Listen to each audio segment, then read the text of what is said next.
Meeting to order for January 30th, 2025, roughly at 3 p.m. Call the roll, please. Councilmember Goodson? Yes. Vice Mayor Smith? Here. Mayor Pittman? Yes. Thank you. Vice Mayor Smith, would you lead us in the Pledge of Allegiance? Please stand.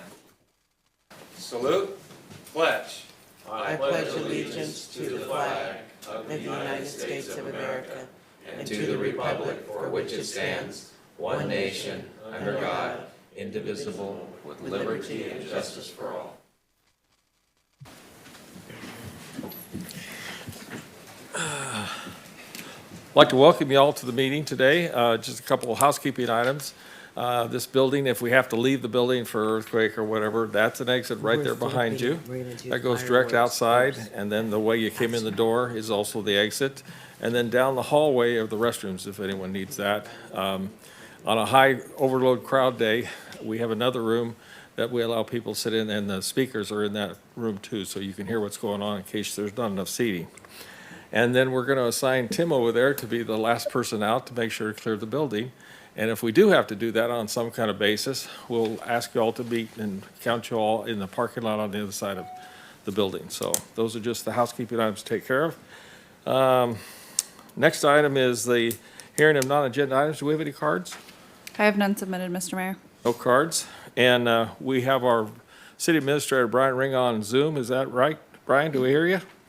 Yep, can you hear me okay, guys? Very loud and clear. Thank you, sir. Awesome.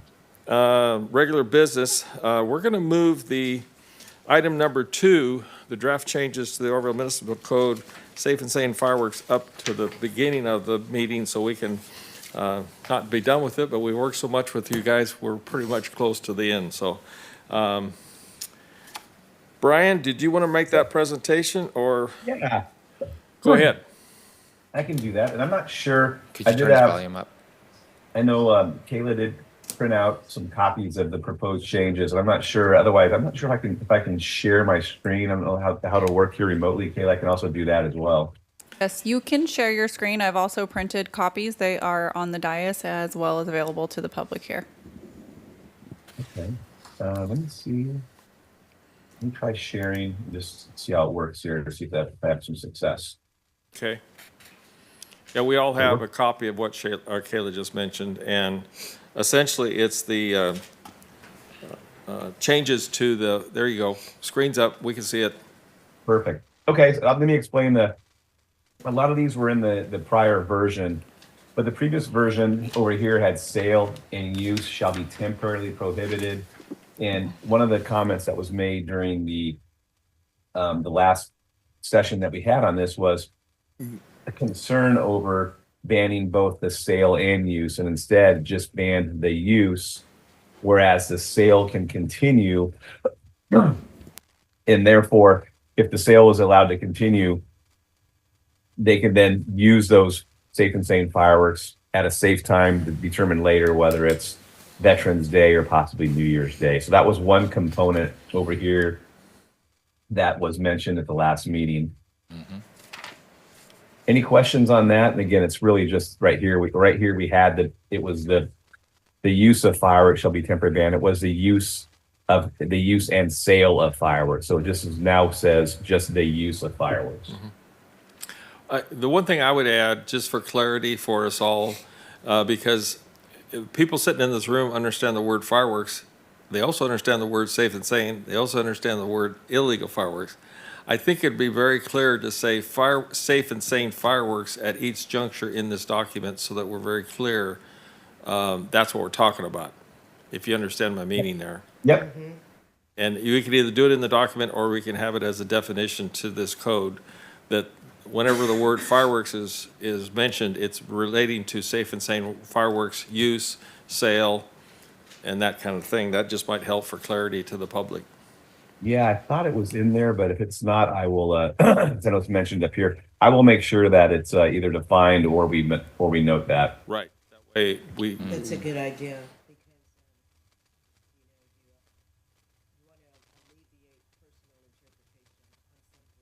Yes, and I think we saw it at the State Theater where so many people came up and talked about fireworks, and they weren't talking about our safe and sane. They were talking about Right. the illegal fireworks, which Yeah, we get that, but they didn't use the proper terms it's just a clarification thing. I think that's a great idea. Very good point. I also like to mention that we have the ability, because one of the things that obviously this body knows, for some reason, Oroville allowed the use of safe and sane fireworks 365 days a year. That's what we're limiting back to 4th of July, Veterans Day, and New Year's, and/or special permit. And the special permit's there for those types of events like the Chinese New Year, where they have the fireworks for the Chinese New Year. Or maybe somebody wants to have a birthday, and they want to have fireworks at the birthday. They just get a permit to have it for that particular date and time. And so not for the day before and the day after, just for that specific day? Just for so if you have a special event like a birthday party or something like a religious, a wedding, they want to have it at a wedding or something, and it's safe and sane fireworks, they could get a permit for that day, and it'd be a very simple operation. So that we're limiting it down. It also creates a scenario where enforcement of safe and sane fireworks on October 10th, when it shouldn't be happening, the officers can then respond to that and say, hey, you can't use those, period. You can't shoot those off now. It's an easier way to enforce it, that kind of thing. I just want to explain why the permit basis was in there, to facilitate people's special needs. And Okay, again, one thing I think is important to note here, Mr. Mayor, is that we're still dealing with an issue where fireworks are only legally allowed to be sold, safe and sane fireworks, that is, that week before the 4th of July. And although Vice Mayor Smith, I know he wrote a letter that the council supported, and we talked about this with our lobbyists yesterday and the day before. So whether or not that'll change or not, we'll see. But we're living in a world right now where safe and sane fireworks can only be sold that week before the 4th of July. and that's a state rule that we have to abide by. Correct. Yeah, okay. We're not changing that. That's still in play. Nope. Yep. So Go one ahead. other change that we heard during the last meeting was, in addition to red flag warning, there was the idea to also include fire danger warnings. So we did add language there to include fire danger warnings, which my understanding, both red flag and fire danger are both issued by the National Weather Service. Chris Tenz is also in the room, in case you didn't know, if he has any comments on the ability of the fire department to hinder the use. Would you like to say anything, Chris? We're just on this issue of the fireworks and the ability to hinder the use based upon fire conditions, weather conditions. Yeah, sorry I'm late. I thought this is coming up at 4. My apologies. No worries. Yeah, I've worked on this with Mr. Ring several times, and I believe I put in some good information and a good foundation for us to make, give us a little bit more leeway as 4th of July comes and this stuff comes up for us to adjust to the fire danger. And most of those things are listed on here. There's a couple of things that could potentially be added, but I feel that this gives us, the ability to make a good sound decision based off weather, availability of resources, and such things as that. And we don't have to use this under a declaration of a disaster, which is what happened last year. The only reason we did that is we had a declaration of disaster, so. Yeah, so this is written to basically to have a conversation between the city manager, the fire chief, and the police chief to make that decision, because it may not be a drawdown on fire resources, it may be a drawdown on police resources as well. Okay. So it'd be a joint discussion, and Okay. obviously council would definitely be involved in that discussion. All right, any questions? No, I like that. Okay. Brian, continue. Yes.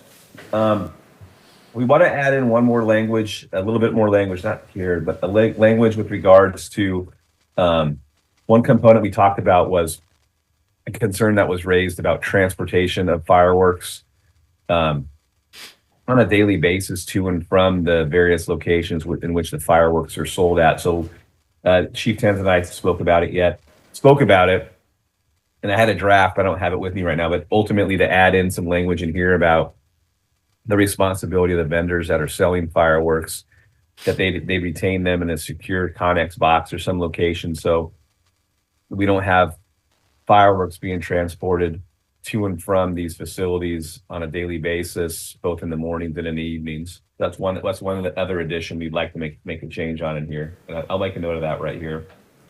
Yeah, so with that, the biggest concern is obviously the safety of the public, one, but two is kind of respecting the rules of our neighboring jurisdictions, and they are illegal in the county. So to limit the transportation through, the community is a concern on fire's behalf, because we're talking about, large amounts of explosives stored around. So that's just my recommendation.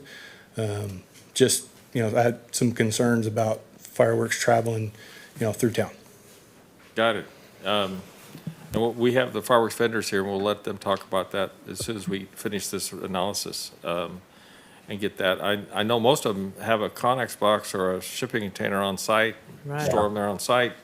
That's not a problem. That's the recommendation, yeah. already need DOT permits to Yeah. transport, Okay, we got the black, yeah. we have all that. Oh, that's right, because you have to get, Permit to. Yeah. To even. Okay. From Yuba City back to here. okay, That's been a long. all right. Well, I didn't even know that. I forgot about that, the permit, because, Each vendor has to take yeah, a test, in order to be able to use the okay, black. all right. Thank you, sir. Mr. Mayor? Yes, sir. Just real quick, back on the comment about using the terminology safe and sane fireworks. I was speed reading through here, and we sometimes use the term safe and sane, and then other times just firework. So just for clarity, Brian, maybe if we just had, an asterisk or notation, with the word fireworks, just so it's not so long, throughout the document, because we know it's used excessively to, throughout yeah. the doc. So yeah, and then maybe with a definition of what that means, and then that way you don't have to use, safe and sane firework, you just use the word firework. Okay. But just for, Right. housekeeping clarity in the document. Okay. All right, Brian. Continue, if you will. With those are the only changes those were the three things that we took away from the meeting. But we did also, I know there was a lot of discussion on enforcement and penalties, and the chief and I spoke to law enforcement folks and really feel that the penalties associated that are in play right now in the health and safety code are sufficient to address illegal fireworks. Ultimately, what it really boils down to is making sure it is the priority of our public safety folks to make sure that they're out there enforcing that. But there are appropriate, sufficient penalties we feel in play right now for the violation for those that do have illegal firework activities going on. Okay, I understand that. I just don't remember the discussion too, was it seemed to be a little easier for us to enforce our ordinance if it said possession of firework was $1,000 penalty. I don't know if that's what the health and safety code says, but I can tell you that we very rarely ever use the health and safety code. Chris, you want to speak on that?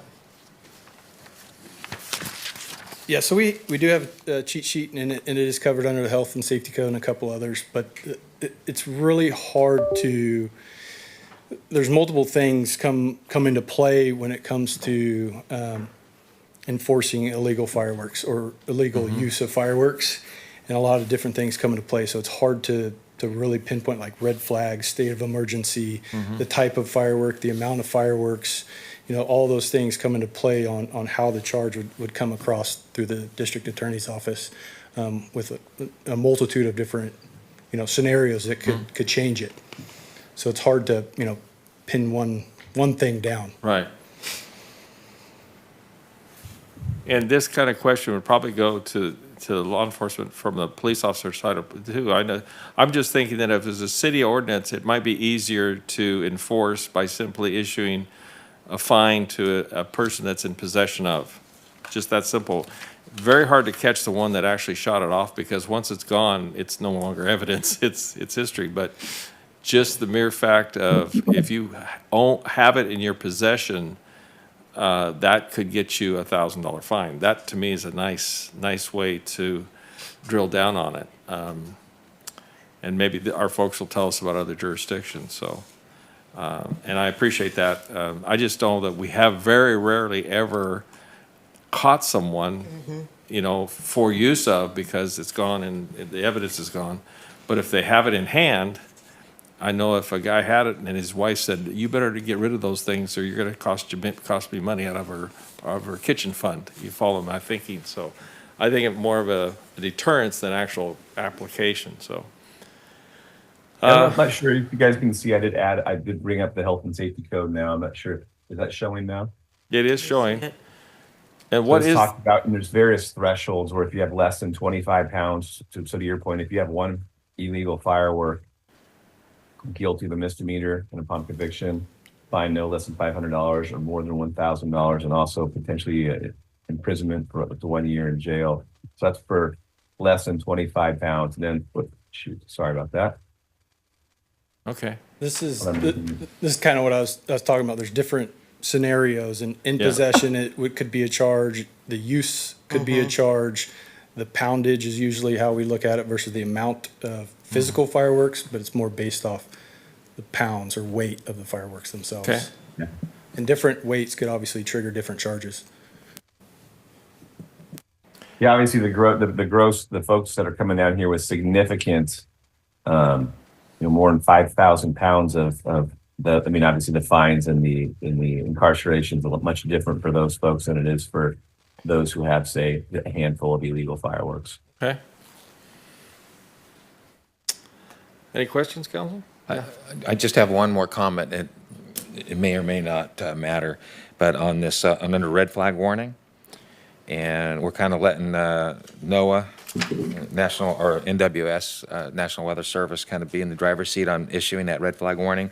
But then we drop down on a couple of bullet points and cite wind speed, humidity levels, and those could change that criteria. So do we even need to cite specifics and just allow that just let it stand on that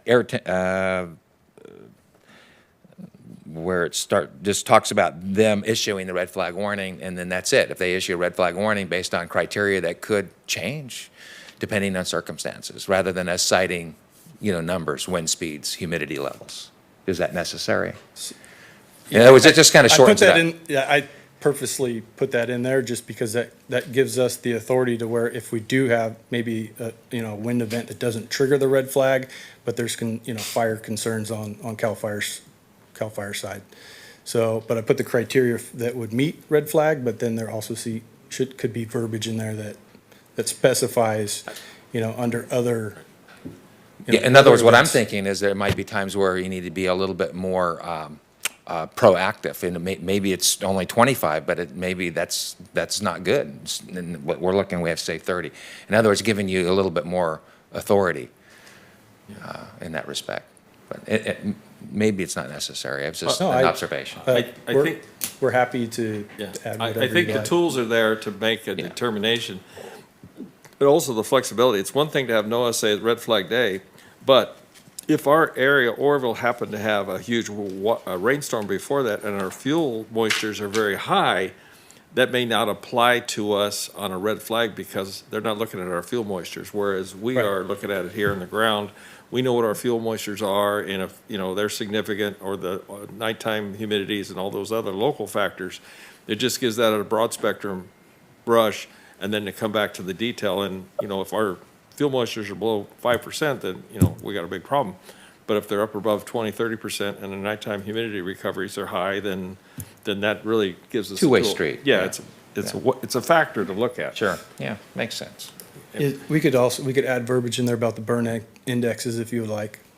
Yeah, the burn index is probably another tool to use, not thinking that we're trying to restrict, but just to make sure that we can be as flexible as possible for our community, because NOAA and all those make a broad spectrum paintbrush of things to like Northern California area. Sometimes they'll talk about a county by county basis, but the reality is we're gonna know Orville better than anybody else, and that's where our staff should make that decision down the line. So the burn index is pretty, it's just another indicator. Yeah. And it all comes out of the process. All right, any other comments, questions? Do we have some I'm comment good. cards? We do not, sir. Okay. Yeah. Well, it looks like he's up first, and then we'll take you. Yeah. Come on up, Dennis.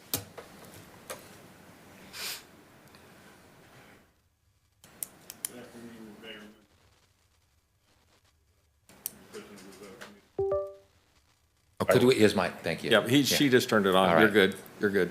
Am I good now? Yep. Okay. Yeah. Just a couple comments. And I'll deal with these in no particular order.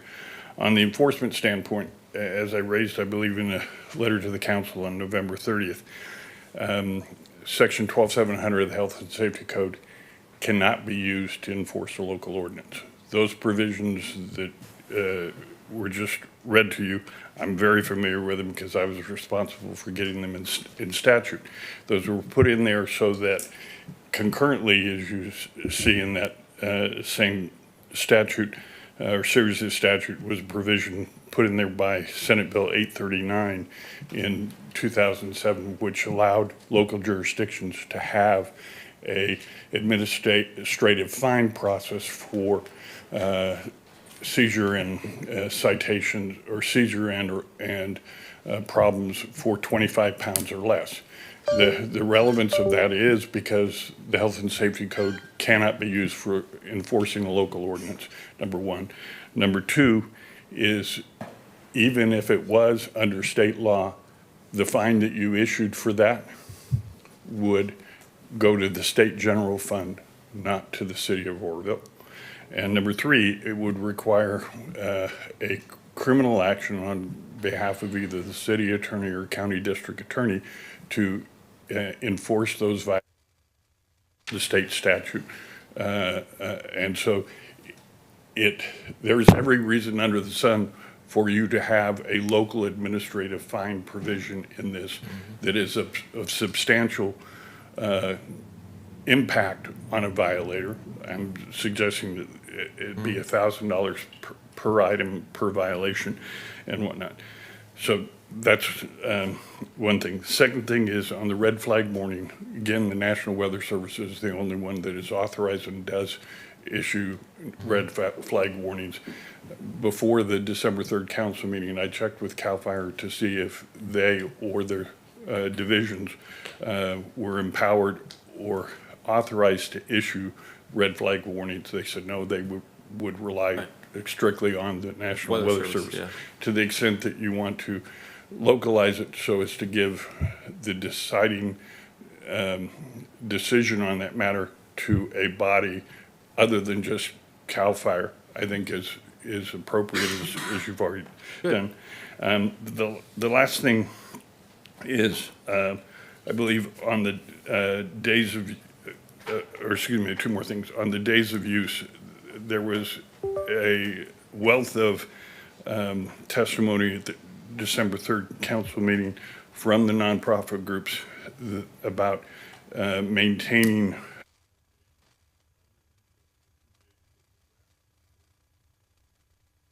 the rationale in that is, number one, the 4th doesn't always fall on Friday, Monday, Saturday, or Sunday, number one. So the rationale within the state statute to allow up to 7 days of sale is to accommodate the fact that the 4th may fall in the middle of the week and whatnot. And so it's to permit people to do it on the day when it's more plausible for them to do it, number one. Two is by restricting it to a further limited number of days, you're basically saying, okay, all the product is going to be used within those days. And as a consequence, you're going to have more product being used in a smaller period of time than you currently experience. The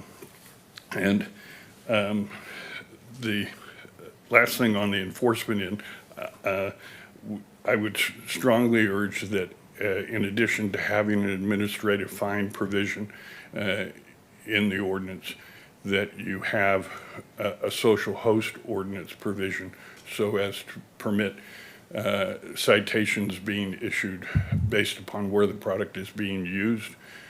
And I provided the city attorney access to a reservoir of sample ordinances to be able to accomplish this, so it shouldn't be a burden on the city to draft this. There are over almost 50 jurisdictions in the state who have done this already. So it's just a matter of taking one of those and applying it to the circumstances you have here. And with that, the value of the social host and the administrative fine ordinance is that can be handled by someone other than armed personnel like police department or fire, CAL FIRE employees. It can be handled by code enforcement or a vast variety, because it can be done by third parties. That we have one jurisdiction right now that's hired a private security firm to do it, to go out, document social host ordinances. They turn it over to code enforcement, and the citations are issued accordingly. So there's a broad variety of things that the city could employ to increase enforcement, meaningful enforcement, be able to collect those revenues as a result of those citations and make the community safe. Thank you, sir. Appreciate that. Want to come on up? Well, pretty much you really just covered exactly what I wanted to talk about on the social use. The problem, I think, with trying to find people in possession of it is, how are you going to define possession of it?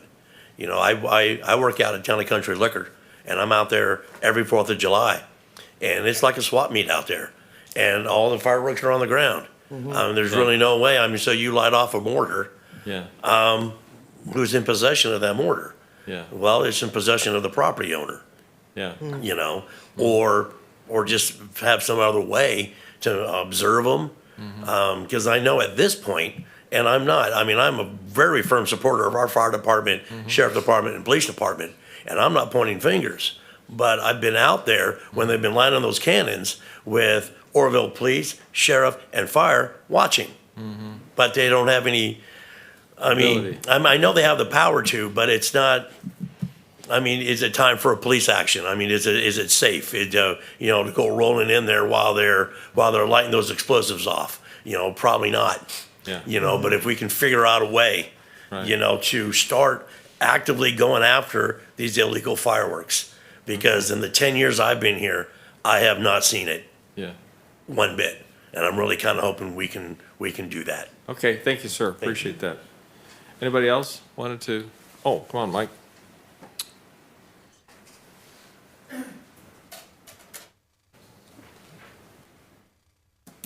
Thanks, sir. You're welcome. I wanted to talk about the criteria that the city might use to reduce the risk of fires. And it's not just from fireworks, legal or illegal, but from things as mundane as mowing, chopping, grinding, etc. We know about the National Weather Service through NOAA offers a red flag watch and warning. That's great. It talks about the wind, but Orville's a geographically diverse community. Flat plains of grassland to the west, choked brush fields where I live and others, up against the east side of town. And you can have a day where a red flag would be meaningful in the area around the airport, but less so where I live in the bottom of a ravine. Yeah. So along with the National Weather Service, I would suggest that the city look to the National Fire Danger Rating System. You may know it from the old Smokey Bear, low, moderate, high, High. very high, extreme. Those adjectives actually mean something scientific based on data collected hour by hour, year-round, through remote automated weather stations. Our region, the Sacramento Valley foothills, Orville sits right amidst it. The weather observations are constantly being gathered, and they go through a process and it's not just a snapshot, it's ongoing, additive and cumulative, if you will. And you can see the trend of fire danger graphically on the last page of the little handout I gave you. Yeah. Is an example. That graph, even though the public doesn't see it, your fire service is well aware of it, and most people understand the adjective extreme or very high. where the city draws the line should be at least the high level, maybe not until the very high or even the extreme. I think that's a administrative decision. But when fire danger gets to the extreme level, what the public doesn't understand is fire doesn't go up incrementally. It can go up exponentially from day to day because the wind can come on top of whatever fuel conditions are pre-existing. The Weather Service cares a bit about the fuel, but not much. The National Fire Danger Rating System does not acknowledge wind. It talks and thinks and studies and monitors and projects what the fuels are doing. And it's only the fuel that burns. Yeah, exactly. It's the one thing you can attack. It's the one thing that's often most overlooked, whether you're doing defensible space or you're planning for 4th of July. Yeah. When the fuels are critically dry and drying out, like they have been recently, they can change precipitously, like they will over the next few days when it rains. Yeah. So I would just encourage, Oh, yeah, you keep going. Okay. Keep going. I haven't cut you off. I'm pretty well trained with the red light, Yeah. but the national, because it's behind the scenes and your fire service knows it, but the public doesn't except for Smoky Bear, it's a real good tool to look at here at the city level. Because you may see something in that, like a drought, but you may not see a red flag. Right, right. Or you may see both intersect, and the chief will be telling you, oh no, we're putting extra guys on, we're scared as hell. Yeah. So I just gave you a little handout that talks about that because I'll use the Thompson fire as an example. The fire behavior, not the fire itself, but the fire behavior of that fire and any other occurred that day was predictable. I saw it coming, the fire service saw it coming. What we just didn't know is where the ignition would occur and what might cause it. And that happens again and again throughout the year. And sometimes it's just one of those whew moments, we got by with it. Yeah. Other times it's like that. I'll give you one other fire that occurred this year to consider, I guess, civically. In Orange County, the airport fire was started by the County of Orange, as I understand, doing clearance for fire safety. And it went on for weeks and burned houses. Right. So when you think about fire danger, don't just think about the ignition that might come from any kind of firework. Think about what you're doing with city equipment, what you're expecting the public to do or not do, and give the chief and the police the latitude to curtail the unsafe actions. We've acknowledged that fire is the most frequent risk in our local hazard mitigation plan. You're obliged to come up with a risk reduction. It's a great way to do it. Yeah. Say, don't do these things when it's exceptionally dangerous. Right. And that's when both the Weather Service, the red flag, and the low fuel moisture or the National Fire Danger Rating intersect. Yeah. Appreciate it, Mike. Thank Okay. you. I actually kind of forgot, we used to use this when we were having weed abatement going on. Yeah. And we're having the last month in June, when we have conditions come up, and we actually ask the dozer operators and the graders and the mowers to, hey, don't do it right now. Yeah, So when they're I- really getting anxious to get Yeah, done in they want time. to get it done, so I appreciate that. Okay, Thank thank you. you. Thank Thank you you. for letting me Thank you. participate. Yeah. Anybody else? Public comment? All right. I think we've got some really good input. I'm looking here for consensus. Basically, we can take some of this stuff and put it into the next project that's going to come to full council. I appreciate everyone's Good input with today. the Red light. Yeah? We're good. We're good, we're good. We're gonna, we'll try to incorporate your suggestions too. I will ask the city attorney to give us a reference for local ordinance versus health and safety code, because I think that's a fair point. And, not that we're looking for money, but I would rather stay in town than to go to Sacramento. So I appreciate that point. That's a good point to be looked at, so.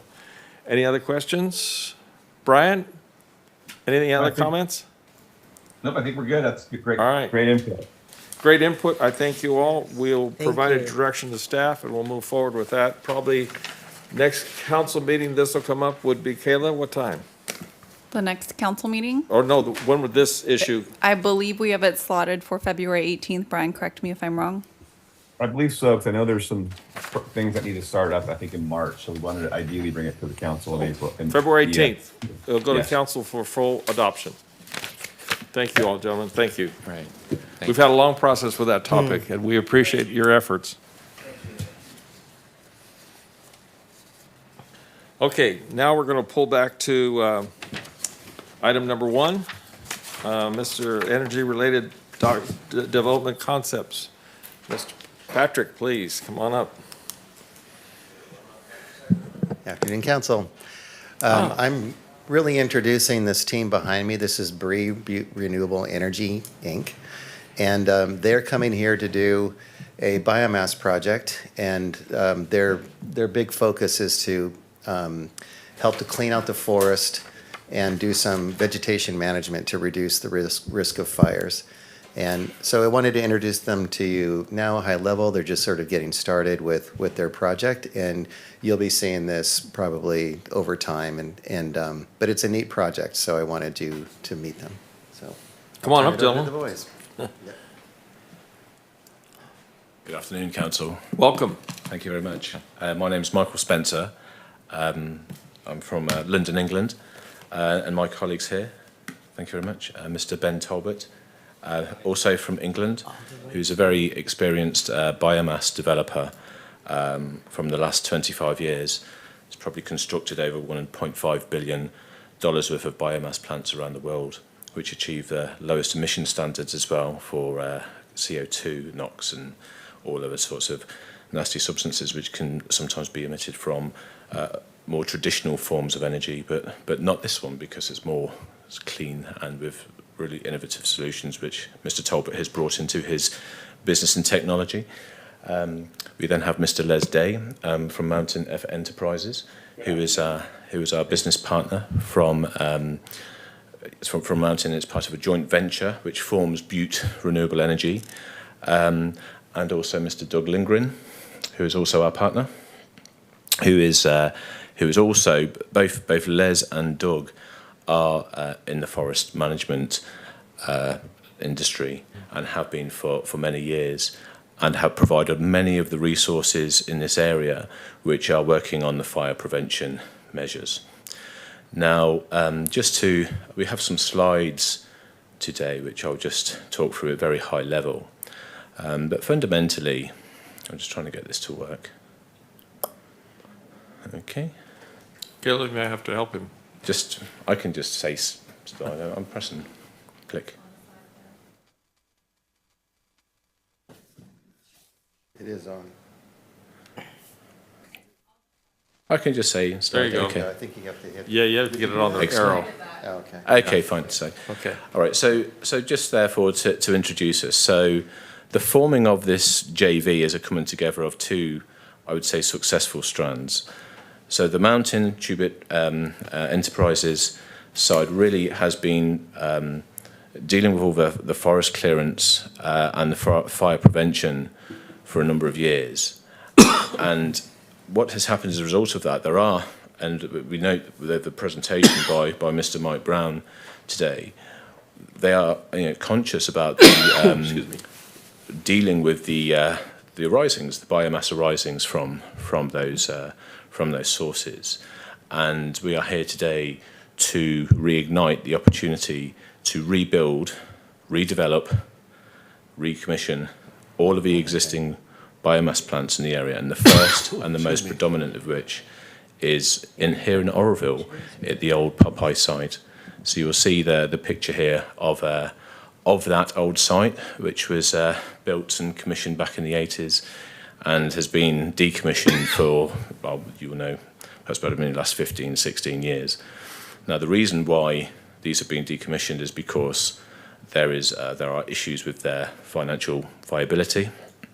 And we have developed, through our experience of developing biomass plants, we have the ability to create revenue from the ancillary revenue streams which are available for biomass. So we have created, slide please. I have a question. Oh, of course. This isn't public information, and it's probably not appropriate if I was to take a picture. I believe this is public information, this slide. Okay. Thank you. This is available, this is to the south of Oroville. So our mission is to bring in new biomass facilities which create the income and revenue streams which will generate jobs and revenue for the area. Okay, so if we just go to the next slide, please. So Brian already knows about this. Brian. This is the project overview. So what we are doing, which nobody else is probably involved in doing in the biomass sector, is not only providing an energy ancillary resource from the product, but also taking all the biomass from the area and dealing with all these, potential fire risks. We'll be processing all that biomass into an energy solution with a full capture of CO2, providing a completely green solution. Okay, world leading. Now, Mr. Talbot, who is part of the team, the last biomass plant he commissioned in the UK was the first biomass plant. That was actually an energy from waste plant, by the way. That plant was the first project in the whole of Europe to achieve the new emission standards set by the European Union. Okay, they are the lowest emission standards in the world, and they have been adopted by California. Okay, so it's world-leading, best-in-class biomass producing low emissions. Now we're taking that a step further because we're looking at the capture of that CO2 to produce what we call a power-to-X fuel. That will then combine with local energy resources from solar and maybe accessing grid resources. We are in discussions with the grid provider to see if we can get low-cost energy as an industrial customer, which will then produce hydrogen through electrolysis. And the combination of the electrolysis and the CO2 will produce a product called e-methanol. E-methanol is a new shipping fuel, one of two potential shipping fuels which the Council may be aware of. Now, the International Maritime Organization has released a new law, and in 2030, all ships around the world will have to comply with new fueling and emission standards. We can't have old diesel ships delivering goods around, and people and passengers around the world. So if there is an old diesel ship being delivered into a port in certainly the Western world or anywhere in the world, they will be penalised. So e-methanol and potentially ammonia, which is another fuel, is the fuel that the shipping market is looking for.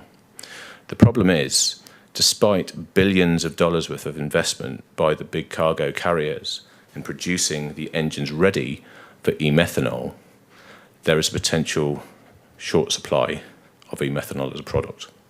The best source of e-methanol is to take CO2 from clean, green biomass and use renewable energy for its hydrogen resources. So this is a product that we're looking at. So within the core, what we are building and developing at the old Popeye site, it's for decommissioning and removal of that old biomass plant, building a new state-of-the-art biomass plant on that site.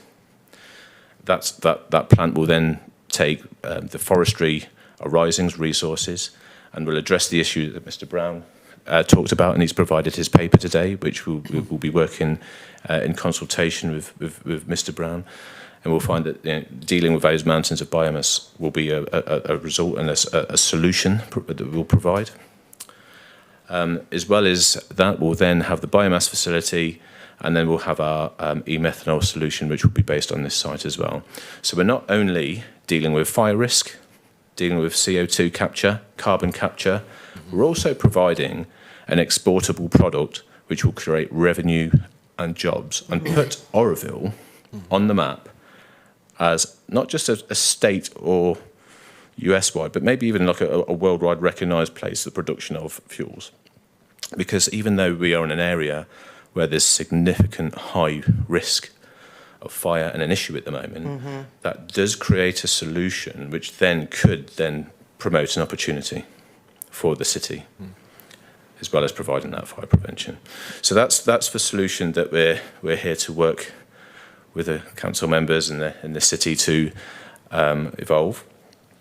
We do hope that it provides a lot of benefit to the community.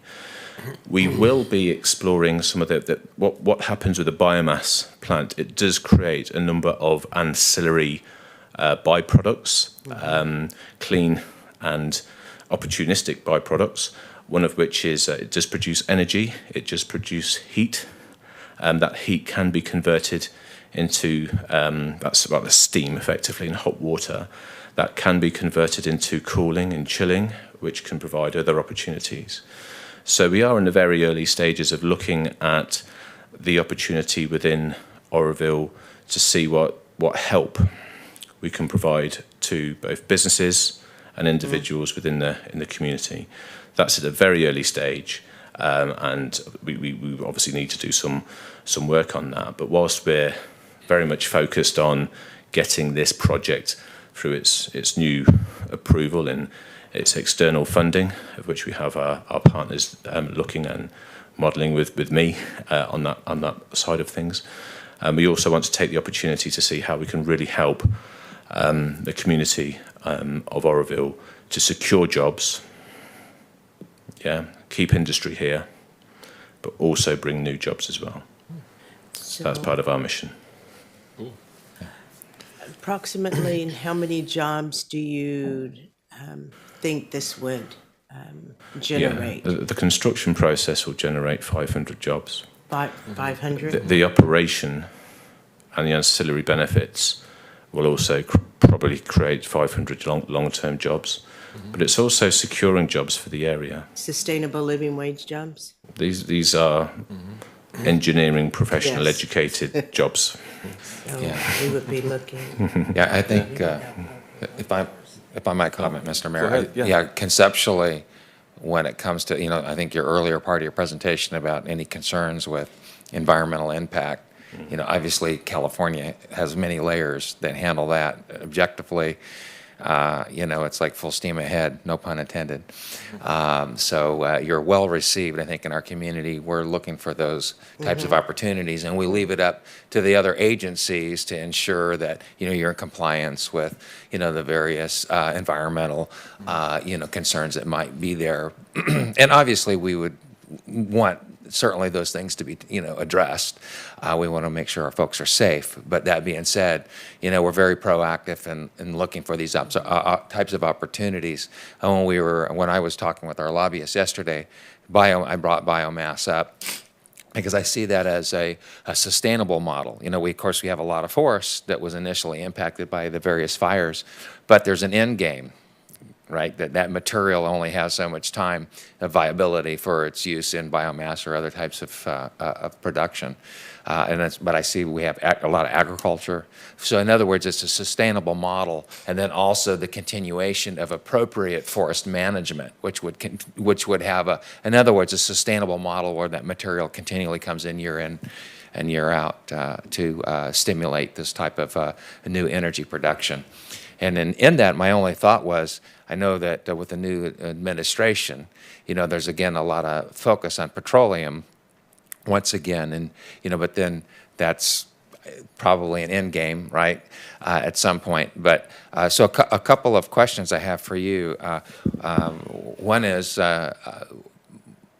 why Oroville, and what would you, as an investment firm, what would you be looking from us to help facilitate and make this more attractive to that tech, because this is a huge investment, obviously. And then why Oroville? What do you see in us? And then how can we come alongside and help facilitate this project? I'd be certainly interested in hearing from you in that regard, and then how, and then additionally, with other collaborative partners, whether it's the Forest Service, agriculture, have you kind of put your feelers out? Again, looking for a continual flow of this material into the plant for that sustainable model, and then kind of what does that look like? Because we certainly would want to see this thing up and running and hopping year after year with no end date in sight. Just the sky is the limit. Okay, thank you, Mr. Smith. Yes, so why Oroville? I'll be honest, I wasn't familiar with Oroville 2 years ago. I've been working in partnership with Mr. Lindgren, where we were looking at biomass and renewable energies somewhere else, actually, in California on Mr. Lindgren's land. We brought in our expertise around biomass, and I'm involved in the development of the hydrogen and Power-to-X fuel projects around the world. During one of my visits to California approximately 18 months ago, Mr. Lindgren brought me to Oroville to look at a plant that his partners and himself had acquired. I believe his partners had acquired this particular site here in the Popeye site. And when I stood on that site and looked around, I immediately seen what the real opportunity was, not just for my partners and investors, but also for the city. Oroville is in the centre of very much of Northern California, with all the forests that surround the area, but it's also within the agricultural sector as well. And these Power-to-X fuels that I've referred to can be made from biomass sources.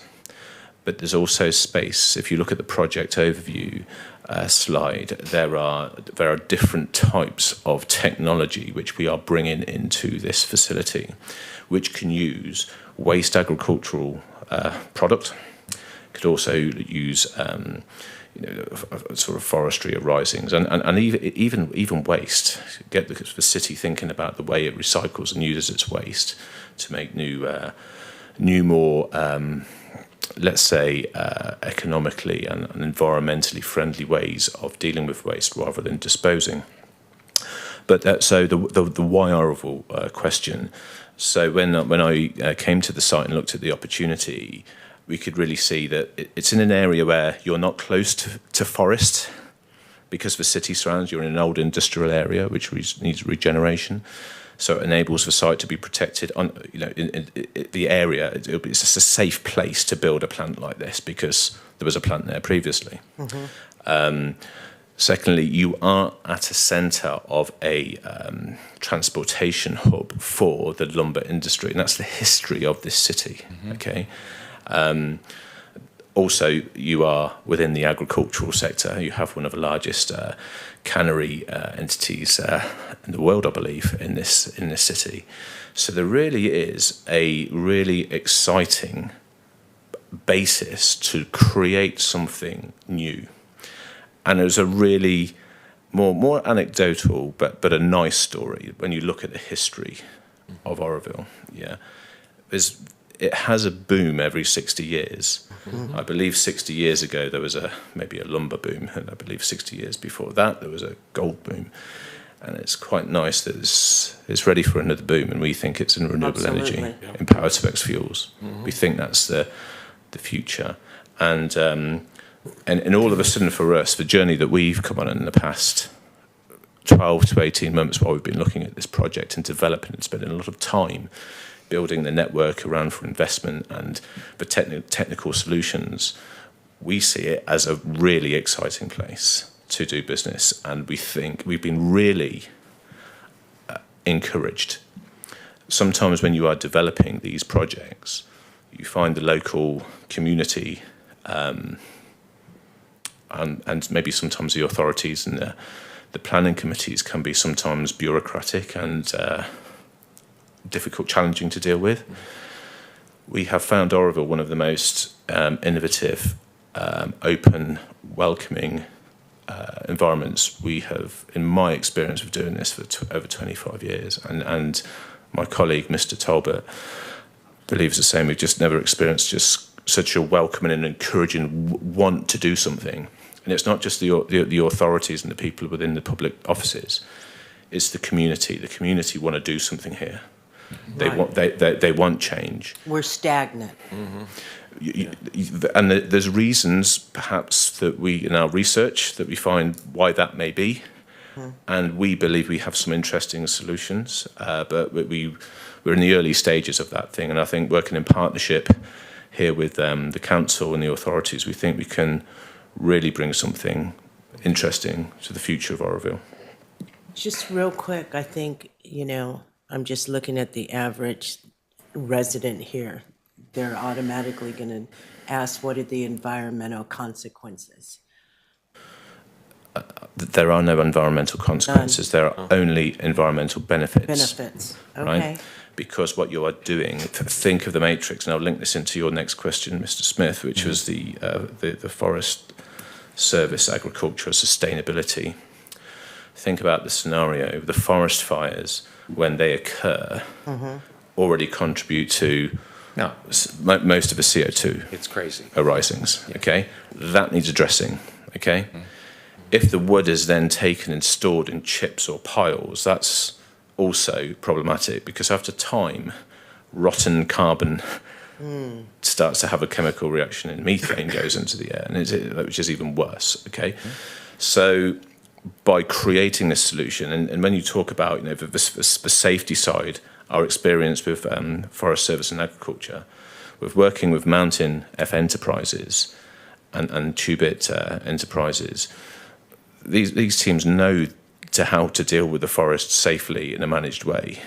And we've done our own due diligence on these companies, so have our investors, and they're impressed with the way in which that side of things is managed. And that's why they've been selected, but particularly Mountain were selected as our partners for this project. Because Can I interject just quickly? Also, Michael, to sort of assist with this. I've spoken with Jim Houtman from the Butte Fire Safe Council, Safety Council, and I asked him this early on when I first met Les and we were touring the old Pape plant, like how long can this really go on? Because, at the time we're looking at 3 biomass companies coming here, and we still have, it looks like, we still have biomass companies coming here. And he said, no end in sight. There's no end in sight. So there's this, we have decades and decades of wood. So, and it's not just clear cutting anymore. That's not how logging is done. So it's done actually in a true forest management style, where will it'll take out the things that need to be taken out strategically, so that it will reduce the forest fires. And then in doing it that way, and then with some replanting, then there'll just continue to be wood for biomass. And I've been, there's a lot of information out there. I'm completely on board with all of this. And I think another local buy-in, Councilwoman Goodson from the locals, is that when it comes to urban forest management and even reduction, that was another piece that I brought up in the back. We have a lot of trees that are damaging our streets, for example, our curb and gutter, that need to be appropriately managed. And so just as a good partnership, in managing our own urban forest, that's a small contribution in relationship to the overall acreage, millions of acres of material that would be available to this. But that would be a good collaborative kind of thing locally, where all of our local product and urban forest goes into the plant as well. I think that would be there's something that could even be worked out there, where the regular tree clippings and materials that are generated here locally, and then all as a part of our Fire Safe Council piece in and hardening our local community from wildfire. Just a small example of partnerships. It's a great example, and that's We've been talking with them for a little while now, and we have regular meetings. And so to answer your next question about what can we do for them, so we've been down an avenue of exploration for them. And I think I've mentioned to you before, we've had some discussion about creating some sort of like an energy zone down in that area, so that we can help the biomass companies that are coming, so that to relieve some of our local regulations to be specific to that area down there, so that we won't have to have they have to deal with the other agencies, so Right. we'll relieve our impediments to this and make it easier for them to come in. And we've been talking about possibilities and all this stuff, and it is very exciting of things that we might be able to do with them. And I want to be sensitive of the time, because I know that there's another item that's coming up here. So please ask all the questions that you want, but I want to make sure that you I have a enough question. time. What's the startup cost for this infrastructure? What's the price tag? ballpark. Can I just ask a clarification on why you need to know? I'm not, I mean, I just don't understand You why. just asked me a question. What's the question? The question is, Why do I want to know? yes, yes. And I didn't mean it to sound like that. Wow. Because- I thought I was blunt. No, it wasn't meant to be like that. No. What are they looking at as initial investment to get Thank this thing you. rocking? Yeah, well, Yes. but the reason why I asked that question is apologies. No The worries. reason what I meant to ask is it because you are looking to invest in it or something? Is that why you're asking? I think she's looking for like how much of an investment, what kind of capital are you going to put in to Oh, get right, this yeah, thing? yeah, sure. What are you And the reason looking why I at asked for the that question is initial- because we see this as an externally invested. We're not looking to you for an investment. Yeah, we want to know how much you're going to drop in our community to get it rocking. I think that's where she's Yeah, going. And it's one of those, if you're familiar with Janet Jackson, what have you done for me lately? well, I have been to one of her concerts in the 80s, actually, so I do remember that. But yeah, so the investment is quite significant, actually. I mean, we're looking at, the biomass plant is north of, it's around $100 million, probably north of that. The methanol and the electrolysis side, we're talking hundreds of millions. I have a financial model with. It's a staged process, okay, because it includes some solar development, and it will. The last model I did was $500 million. Okay. Okay, It's a good and yeah, and however, if the local authority or the city was interested in investing as well, we would obviously welcome that. Hence why I asked the question Yeah, back, because I yes, thought you and were that's- offering to pay for it for a Hence, moment. that's why I asked the question. And she doesn't even know why she would, but actually, when Popeye first came here, the city did invest into it. Well, Way back when. Well, I didn't know Way that. back when, that was, the mayor was Clayton D'Arcy, and Yeah. I'm going to give you some statements and actually have a few questions. One of the big problems that particular plant had was burner efficiency. It was not burning at an acceptable level for air quality.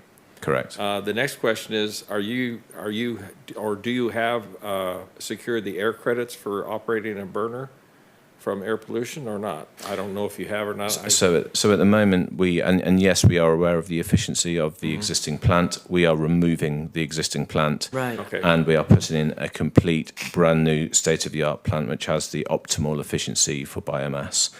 Just as a little side note to it, I was the retired fire chief, and we had to use permits because when they started burning the orchard waste, it put such a scale silicone deposit on the burning tubes.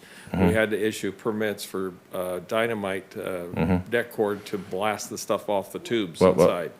Interesting. Yeah, that was a problem because the silicone from the orchard waste created that problem, especially the Yeah. rice straw Yeah. had a high silica content. So that's why the burner efficiency, I think, is the great part. If you're going to do that change, I think you're going to be very successful because we have the biomass.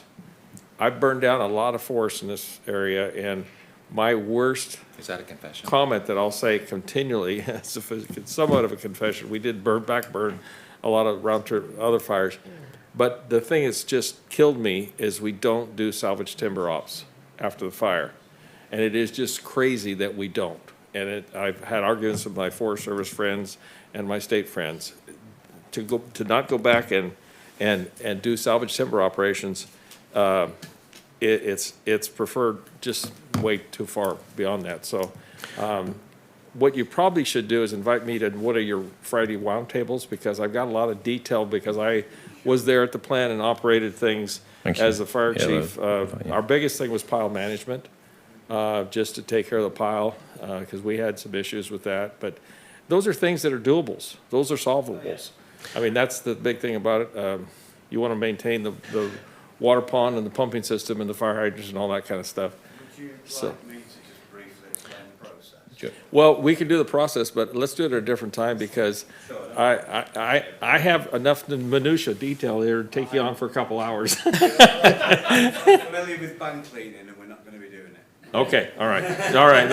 Well, and it was a very strange activity. and- What Yeah. Mr. Talbot is dying to do, because he is probably one of the top experts in this whole area, because the projects that have been developed in the UK are, a lot of them are also energy from waste Right. associated. A lot of time and his projects have been developed in sorting all of that produce going into this process. Well, and I'll tell you, one of the worst things the plant did is start accepting orchard trimmings, which had chemicals on them, and that created a bigger problem. So I'll be happy to share that with you guys later on. I've got some direct discussion. Yeah. But I think it makes a whole lot of good sense. From my perspective, sitting here as executive committee, I think we're looking forward to see it move forward. Absolutely. Yeah. And we'll open to suggestions. Patrick has mentioned some kind of special zone for that area. Makes good sense. I mean, for a lot of reasons. We had, at one time, we had 7 operating sawmills with the teepee burners, if you remember. We had 7 teepee burners in town, and we got reduced. We reduced down to none, and now we're with Sierra Pacific, which is another thing. They were asking for steam years ago to kiln dry their fence posts, so that's another topic. So I'll be happy to share topics with you from the past, and I haven't even shared them with Patrick, so he didn't know what I'm talking about. Anyway, I know what a TC burner is. yeah. Yeah. I am, of course, conscious of time, but I just want to make sure we've answered all the questions, because there was some about sustainability, which I'll try and do them really quick fire.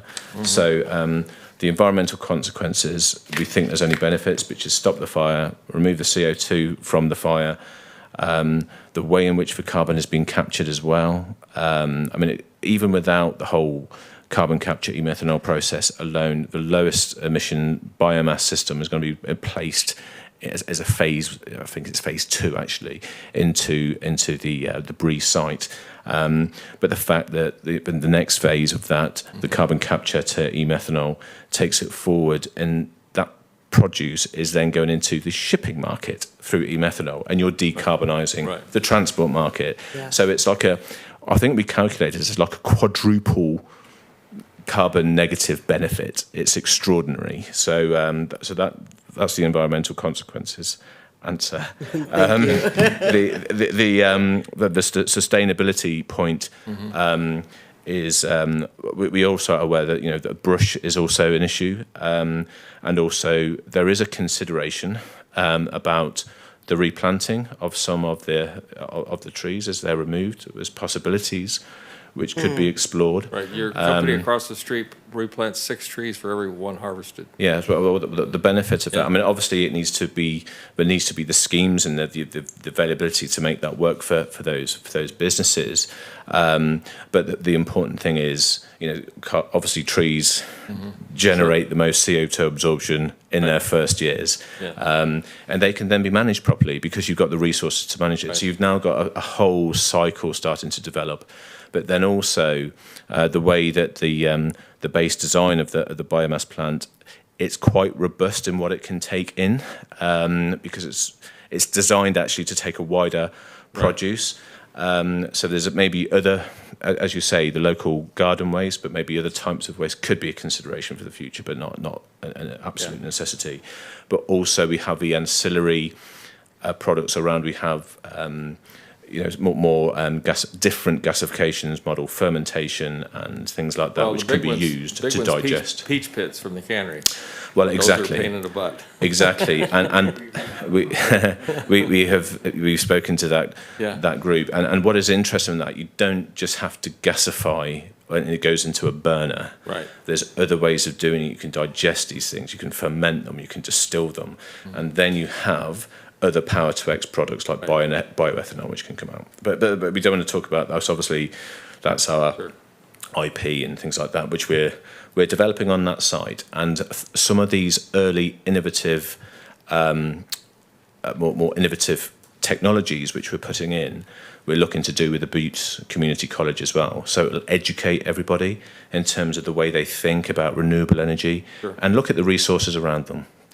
I So just that might, answers sustainability question. I think that's it for just a anyone. suggestion, there's some great YouTube videos, like even on the shipping. I've watched a lot of this, up and coming new technologies, like you're talking about fermentation. It's great. Yeah. And, it might be a good idea for Pat, that if we even could put on the city website some educational videos, if the public is really interested in seeing some of these amazing new technologies that are coming down the line. And it just really help, I think, the public understand what we're talking about. I plan to do If they're that. interested in that. I'm sure you've probably seen some of those Of that are out course, there. I plan to Yeah. do videos on a lot of different topics for my department to help people understand the processes and how things go, and cool projects that are coming up like this one. Yeah, because it's Yeah. just, some of the stuff that's coming down the line is just amazing. Yeah, it's amazing. It blows your mind. Yeah. It's like, man, I never saw that. It's like, Right. wow, yeah. Yeah. So, good stuff. It really does. Thank you. Well, I know that this is a shorter meeting than normal meetings, so we'll cut this off right now. I think unless you have other questions. Thank you very much. So I have Okay. one question. Of course, Okay. Miss So Goodson. bear with me. How do I put this? So like there's a reservoir. Where do you store the energy when there's not a rapid turnover? Does that make sense? You're talking about the fuel? Energy storage? Yeah. Yeah, so we are, so you mentioned about the reservoir as being an energy source. Is that what you're, when, we, Oh, wow, there's too Sorry. many of them. sorry, Biscuit, when you said reservoir, what did you, can you just clarify In that? terms of an energy storage. They're going to be Okay, doing yes, some we're using battery batteries. storage. Does that make sense? They're going to have battery storage to go along with the rest of it. Yeah, Yeah. but there's two interesting things. The biomass facility is base load, so it does run 24/7. Other renewable energies are intermittent, like wind and solar. We are looking at potential of solar in the area as well to supplement what we are doing, and then we'll have battery storage, which will provide that backup in reserve. I need to really research this. Yeah. Thank you. No, your Wow. questions are great. Yeah. Sorry about the response to the Oh, no, funding question, but I no, thought you were it's just- offering to, as I say. Yeah, just, gentlemen, I want to say thank you and Yes. welcome. Exciting. You are a good example of one of our kind of unknown policies is we ask staff to be advocates for the applicants. And I think that's what's going on here very well. Yeah. Yeah. And what he was referring to is what we're all in the business called NIMBYs, the not in my backyard folks. Where your location is exactly what it was, it should be, and it should be in the Yes. future. So Absolutely. you're not gonna see, and this is really a stretch, but years ago, we had a huge series of accidents on Highway 70. It was a foggy day, and they blamed the Popeye generating the heat to create the fog, which was just crap, frankly. Yeah. What it is river effect fog. When you have a river right next to the freeway, you're gonna have fog. And we Right. had 42 cars in a pileup one time there, and it was just, oh, yeah, it was not accurate at all. It's just different, so, Public perceptions, everything, we're very good at right. raising community spirit and public perception. Well, Usually So- what we've done in the past is good. I'm sure you'll find a nice Make it partner happen. in this process. Let's work together. Okay, we good? Thank you very much. Staff got Yes. direction? Do we Thank have- you for coming today and helping us out. You're the beginning Right. step of our full process. Thank you. So, Thank you. nice to meet you all. Pleasure. You Nice to bet. meet you. Now we get to work on Thank you. traffic enforcement.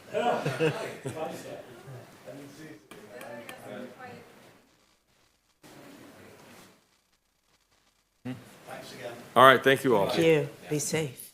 Be safe, guys. All right. Brian, are you handling the traffic enforcement or is Alyssa? I'll kick it off. Definitely wanted Alyssa and/or Tim to be there just because I know they've been more involved. Like there are engineers, obviously. They're not, She just we're pointed not- to we Tim. We don't have traffic engineers, but they are engineers, and Okay. they've been doing a lot of data collection on some of the roads. I figured it'd be helpful to have them in this discussion as well. We'd be happy to hear. Tim, turn your mic on.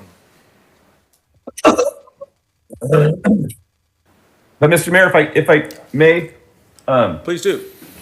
I believe you had received some complaints about noise in or around roundabouts, and that was kind of what prompted this discussion. And I'm not sure if you were ever to glean any more information from some of the complaints that you had received, but that was kind of what put this on the agenda, just to talk about what kind of information you're hearing, and if there's anything we can do whether it's, obviously doing traffic studies around the roundabouts, to see what the speed is going in, or if there's ways to slow down. And we've talked about rumble strips or striping differences or signage, but anything you can share, I think would be helpful. Yeah, I'd be happy to. I've received at least 3 different emails over, one, the Table Mountain and Nelson noise level, because people going through at a higher rate of speed, and folks, obviously living next to the roundabout. One individual happens to look out his bedroom window and watches it daily.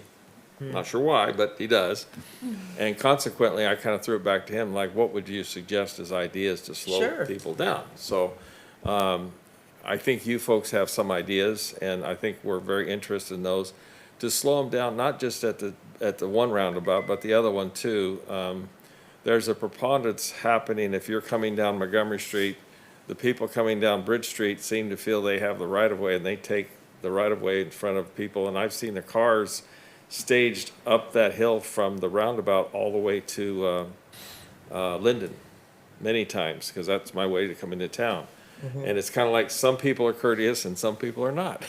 Frankly, that's the real problem. So we're curious of what suggestions or ideas you folks may have.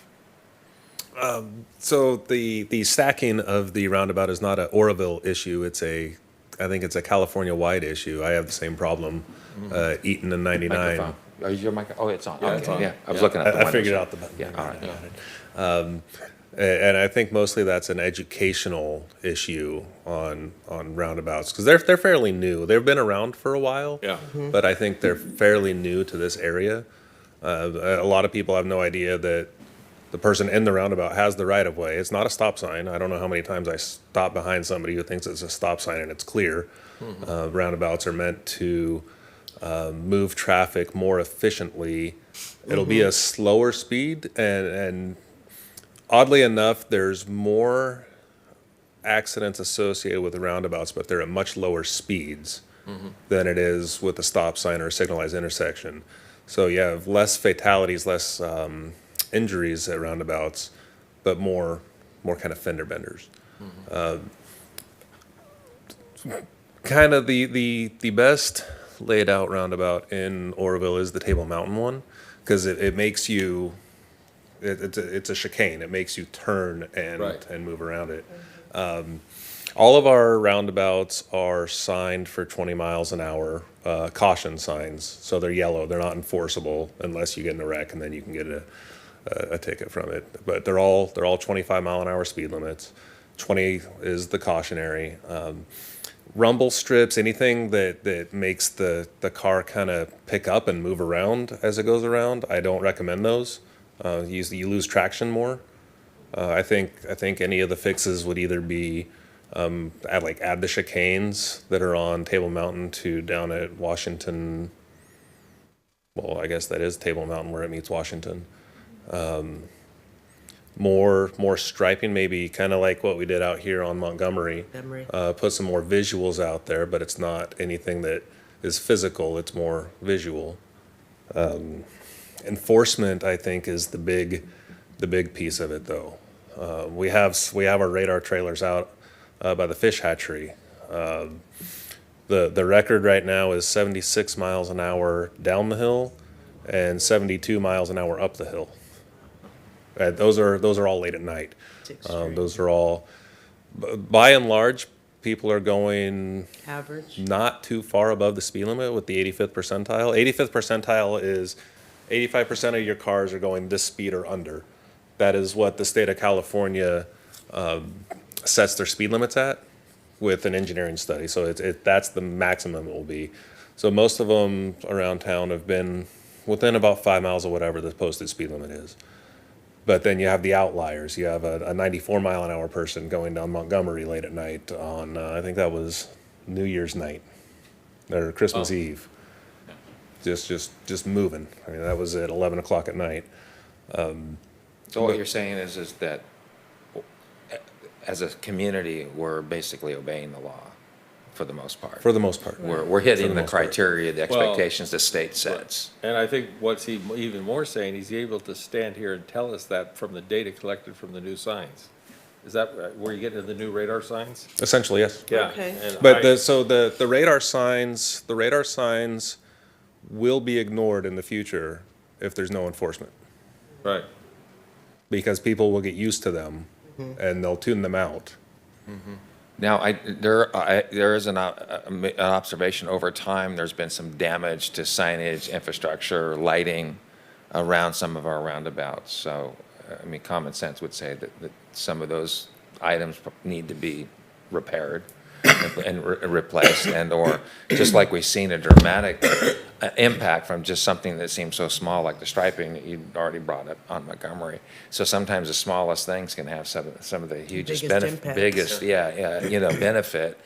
And so again, that goes back to, you're the expert, but I think coming from us, what do we need to do to support that, and then moving that forward, so that we can maximize public safety, because there is a concern, obviously, with the roundabouts. And just anecdotally, I would agree, the rumble, anything that causes you to break traction, coming from somebody who used to like to do a lot of off-roading, if you start bouncing around, you can start slipping around, and then bad things happen, so. And you don't want to impede emergency vehicles at all. Yeah, So that's a- and there's that too, which is a good point. I didn't even think about that. But yeah, certainly any ways that some of the studies, engineering, they've looked into how can we then maximize those small things with big benefit. I think of it kind of like a three-legged stool. We have the informational right now. We have the feedback signs. There's an educational portion of it. And I've been sharing the reports with Chief Wines, and we're collaborating, and I've given him the enforcement priorities, the recommended enforcement priorities. And he's working up a plan to essentially show of force and enforcement. So it's the feedback, the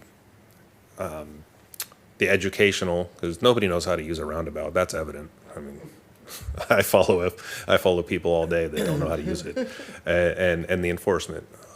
You have to have all three of those to get folks to use it properly. Now, I think the sound out of a roundabout, it's fun to accelerate out of them.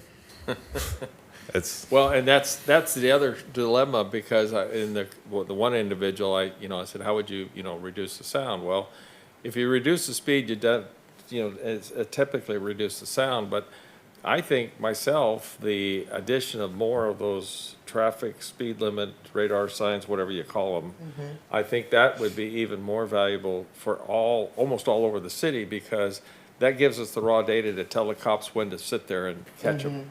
Because that's the bigger problem. You can't, so it's essentially I look at those signs as a police officer 24/7, telling us what's going on, and then giving the police department the time when they want to be there to enforce. And you're correct, the chief is putting together what he calls strike teams, to be able to, we know at this time, that's when the speeders hit. Okay, we're going to set up and catch them. And that, to me, is a beautiful coordination of events between Public Works and the police department to nab the people that need to be educated by way of a fine or a expensive speeding fine. So I encourage the idea of more of those signs around town. The roundabouts are certainly one problem. I gave him the thing, we've had a big problem on Wyandotte Avenue up in Southside, because people are using that as an alternate to Olive Highway. And if they're coming down Lower Wyandotte, they hit Wyandotte, they jump over it, hit Lincoln, and then get on Aurora Dam and bypass all those intersections.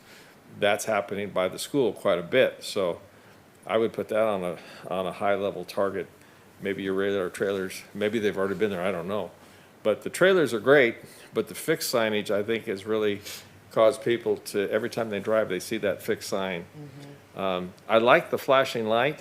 It's just, if the flashing light wouldn't disturb the visual of the number, if the light could be directed up or, a little bit changed, I think that was, because I don't know if you all saw it, but it used to have a flashing light if you were over the speed limit. It flashed, yeah. blinking light. I disabled that. It's still there, but I disabled it because it was hard to read the. If they could Hard to read figure a the way, speed. or maybe they have a deflector or something, because there's one in Chico by my daughter's house, and that works really effectively because people use the open road as a speedway. And I don't know what they did to it, or maybe it's a different design of a strobe light, But the strobe light really is very effective at causing you to think about it. I would encourage more use of those signs or more of those to be bought. I know it's a cost factor, but I would certainly support that down the line, because I think that's, a stationary way to keep things slowed down. And clearly, I didn't think the striping would make a difference on Montgomery Street, but I have to stand here and be corrected. Yeah. It makes a does. It huge really difference. does. And so I look at that as a model for some of our other high-speed roadways around town.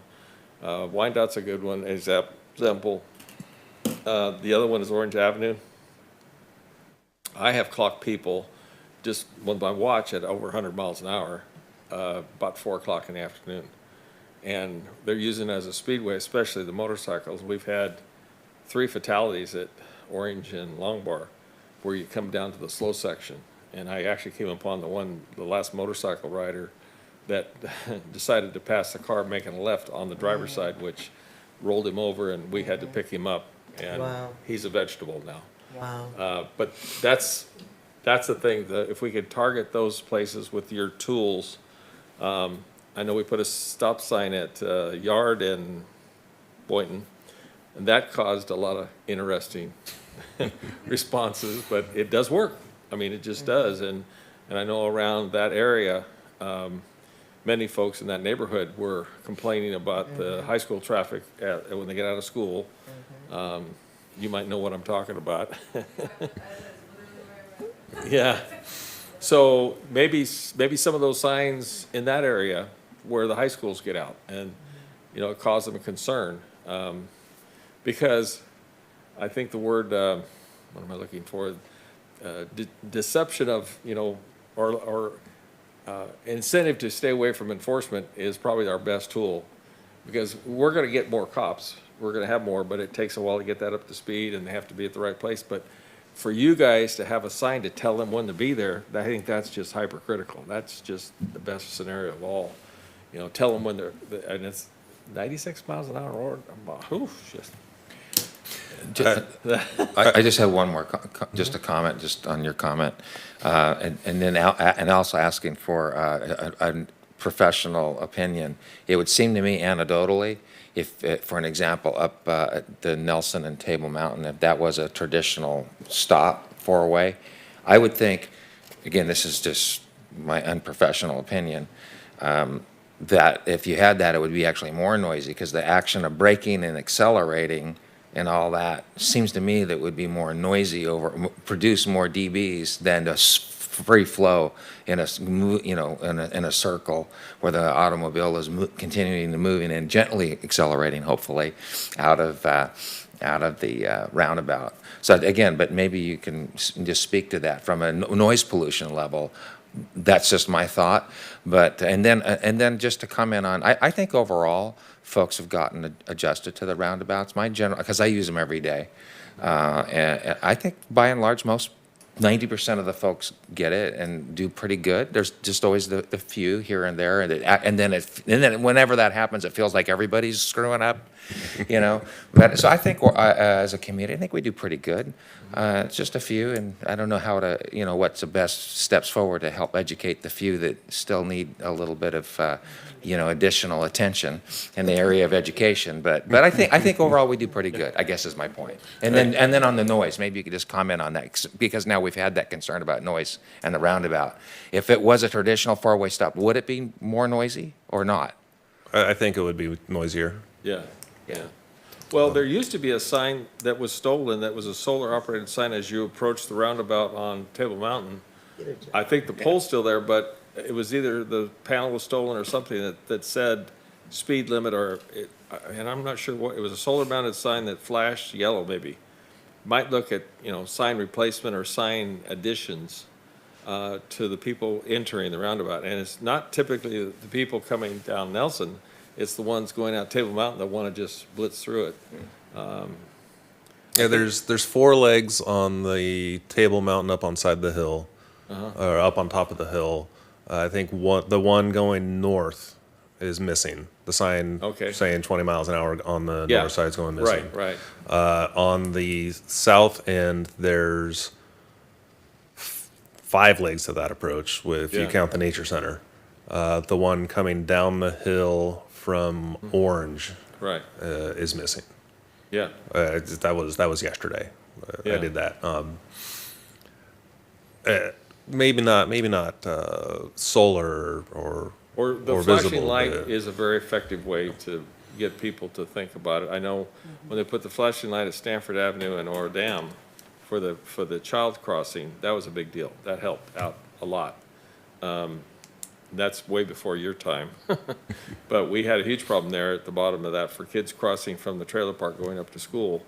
They had to make that pedestrian crossing, just everybody hoping, and we finally put in a button flashing light for them to cross, which is, I believe that's the same thing that's on Ora Dam at Spencer. I don't know if you've all seen. There's one on Lincoln past south of Oro Right, Dam. yeah, for the And there's a Oro new Manor folks. one on Spencer. Spencer and Ora Dam, and it'd be great, I was like asking about putting out a statement on that because Facebook has been all over that thing, calling it a stoplight, and people, and I had 4 people at the coffee shop the other morning, why are you putting a stoplight there? You're slowing me down. I looked at them and said, hey, mate, it's not a stoplight. So we need to tell them what it is, and let them be aware, but it's strange to me because it's a good idea. I've been on 5 pedestrian fatalities on that section of roadway because people fail to use the pedestrian crossings. They don't want to walk that extra feet. They just feel like they're entitled, and they're going to walk across Ora Dam right there. And it happened to me this morning. There's 3 different people walking across Ora Dam. Having that pedestrian crossing makes good sense, especially as it goes to the transit facility for people to get the bus. But we need to put a statement out to let them know, and maybe even whatever Caltrans criteria they used, like how many accidents or whatever might be useful to let the public know, because the Facebook thing, I don't know if you guys saw it, but it was all over the place. And people called and says, hey, what are you gonna do about that? And I didn't know what the hell they're talking about, frankly. I didn't even know it was It's there. not our right of way. Well, that's the other problem. It's a state roadway. But and I assume that's what it is, a pedestrian crossing, is that? Okay. I'm assuming that.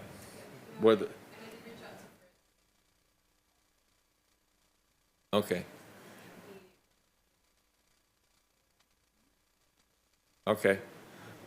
Just put it out in just a paragraph statement, say why it's there and what it's gonna be, because, we have a lot of folks that are educated, whatever.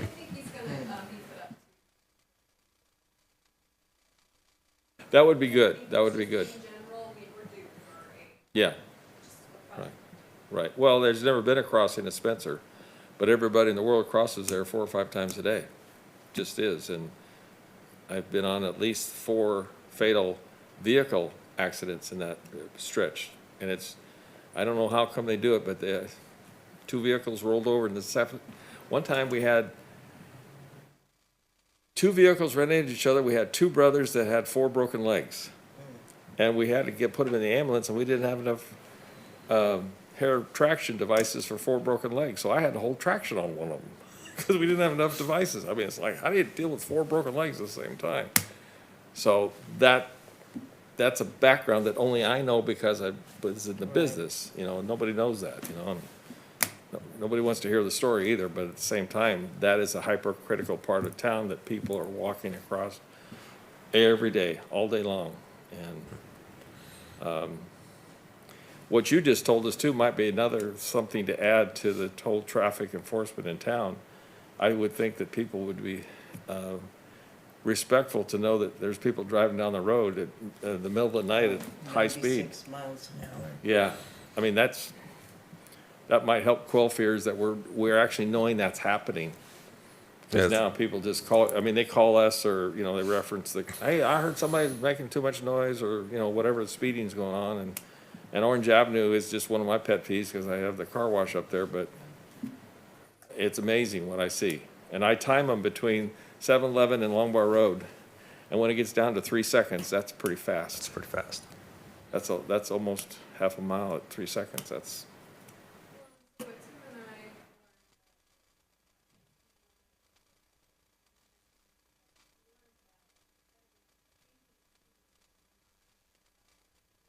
That's true. It's how comfortable they feel driving. Right. Which is why they use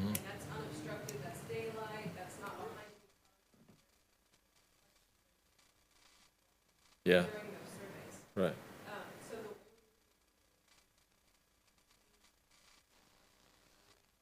The striping, Yeah. yeah, the Yep, patients, yeah. exactly. Center medians, add roundabouts.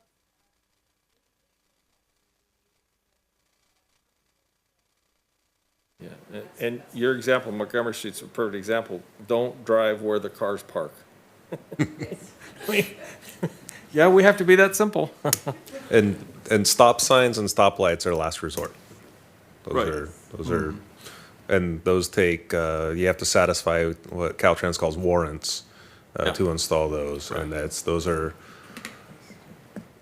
less beneficial than you would think. Gotcha. So they did, I sat in on a new, 4 roundabouts. Right, There's a big push to get streetlights out, roundabouts in. okay, Not just there inherently, there seems to be, safer, right. serious injuries. Yeah. For many reasons, but as you're going into Oh, yeah, that's true, yeah. Yeah, Survey says. right, There's just a lot of data now okay. that shows that roundabouts. Any other guidance, guys? No, I think Okay. we're good.